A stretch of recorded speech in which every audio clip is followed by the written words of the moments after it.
I don't know. I don't know how to explain it. What's up YouTube? Welcome back to my channel. So as you can already tell by the title, this is going to be all the books that I read in the month of January. And a lot of the books that I read this month were on Kindle Unlimited. So if you want the option, actually all of the books that I read this month were on Kindle Unlimited. Yeah.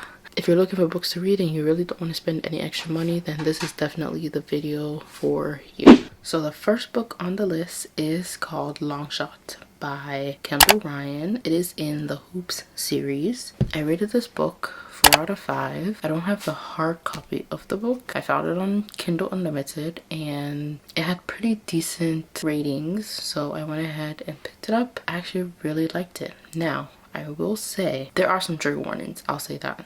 There are some trigger warnings, abuse, domestic abuse, rape, etc. So make sure that you guys check out the trigger warnings before you read this book. But overall, it was a good book. I rated it a 4 out of 5. Yeah. So it is a standalone forbidden romance. I'm gonna read like the preview of what it says on Goodreads. So it's a standalone forbidden love set in the explosive world of the NBA. Think you know what it's like to be a baller's girl? You don't. My fairy tale is upside down, a happily never after.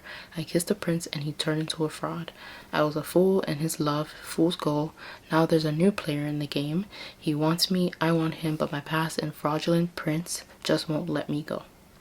And like I said, it contains domestic sexual abuse not involving the hero. It has some cute parts, but definitely not like the typical romance books that you would read about forbidden romance. This one is definitely very good. So next on the list, I read a series. The series is called Buttons, and there was 6 books in the series. I started out reading the first book. Now, I didn't realize that it was a whole series when I started reading. The first 3 books is of a set of characters, and then the last 3 books is like a different set of characters, different story. The first one is about Crow and Pearl.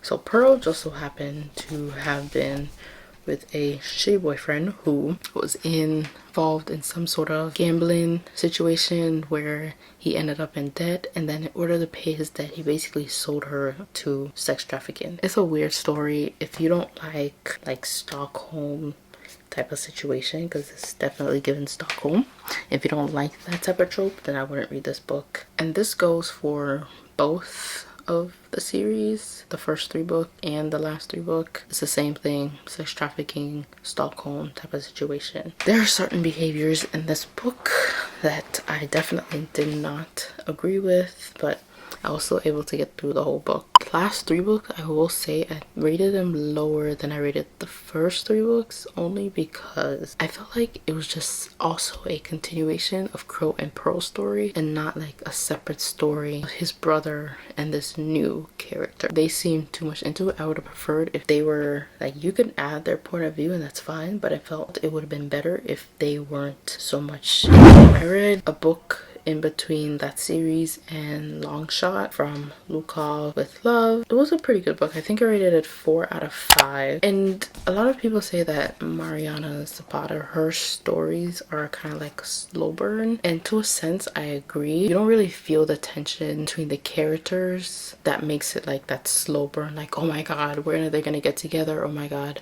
like they just need to get together already, blah blah. You know what I mean? Like I didn't feel that with any of her books actually. I just felt like they developed a pretty good friendship, and then the friendship just kind of developed into something else, into romance essentially. So I didn't feel as if this was slow burn. Very long, I will say, but for the most part the font isn't that bad. Totally doable in my opinion. And then the last book that I read is also a Mariana Zapata book, and it is the Wall of Winnipeg and Me. And this book, I think it's over 600 pages. Now this book, I didn't understand that. I mean, I guess I understood the dynamic of their relationship, but at certain points it just didn't make sense to me. Them, I felt like they could have easily just been friends. He never really showed the type of interest that I would expect. That when it came to the point of them being together, I was like, oh, okay, like they're finally together, this and that and that. I was like, when they finally got together, I was like, okay. Okay. I guess, like, we all knew that that's where the story was going anyway, so I guess okay, they're together, but at the same time, like, I got more so of like a friend's type of vibe from them. And like I said, no, like, nothing intense to where I was like, oh my god, I can't wait till they're together, oh my god, this and that, like they need to hurry up and get together already. No, none of that. So I wouldn't even say that this was a slow burn either. It was just a story that was told from the beginning to the end. Nothing crazy happening in between, no like weird plot twists, just a story in my opinion. This is one of the books that I would agree with a lot of people, like when they say like they read a book and there's just like no plot to it. I don't think there wasn't a plot to this story. It was just words, just words. This, I think I gave a 3 or 3 out of 5. I don't know, the guy was just way too cold for me. Not even, I don't know how to explain it, but you should definitely read it and see whether or not you like it for yourself. I always suggest that people read these books that I always suggest that people read these books that I read and see whether or not that they like them for themselves. Like, create your own, like the sun. Definitely create your own opinion, you know, because stuff that I like, you may not like. Stuff that you like, I may not like. We may meet somewhere else in the middle, but overall, yeah. Out of all the books that I read this month, I think my top pick would have been From Lukov with Love. All the other ones were just like, eh. Okay, I read them. They were okay, but nothing special. Technically, From Lukov with Love wasn't all that special either, but if I had to pick, and if you could only read one book out of all the books that I read, I would suggest From Lukov with Love. That is all the books that I read in January. I've already started the next month, and I'm not gonna lie, it's already started off on a bad foot.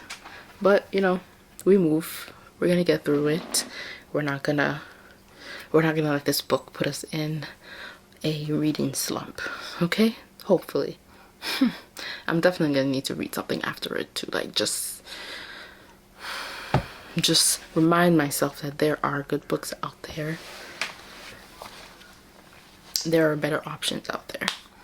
So yeah, anyways, like I said, all these books that I stated today are available on Kindle Unlimited. If you do not feel like picking up the physical copy, but you do have Kindle Unlimited, definitely check them out, see whether or not you like them. That is the video for today. Please be sure to subscribe, like if you like the video, leave a comment if you have something to say, but most importantly, just please subscribe if you want to see more content from me. I'll see you guys in the next one.